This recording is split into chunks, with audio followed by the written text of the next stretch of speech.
एका संस्थेनं नोकरीसाठी 7 लाख रुपये मागितले होते, पण त्यावेळी प्रामाणिकपणाची झिंग चढली होती ना डोक्यात.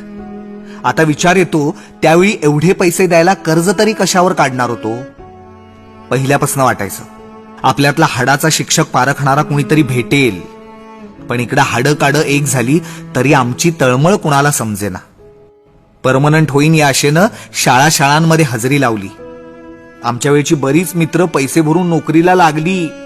कधी भेटलो तर गाड्या, बंगले, प्लॉटच्या गप्पांसोबत आमच्यासाठी फुकटचे सल्ले असतात. एक बरं आहे, कुणाचं चांगलं बघून आमचं आतडं तुटत नाही, कारण या शाळेतल्या मुलांमध्ये जीव रमतो. त्यांना शिकवताना, त्यांच्यासोबत नवीन प्रयोग करताना, त्यांना समजून घेताना भान हरपतं. वाटतं या आनंदाची किंमत कोणीच करू शकत नाही. पण जगाच्या व्यवहारात आमची खरी किंमत काय आहे ना, हे शाळेच्या गेटच्या बाहेर आल्यावर कळतं. बायको ट्युशन्स घेते, मी संध्याकाळी पिग्मी गोळा करतो. संसारातली बेरीज वजाबाकी मागच्या पानावरून पुढच्या पानावर उतरवत मी परमनंट या शब्दावर कायमचीच लाल रेष ओढली आहे.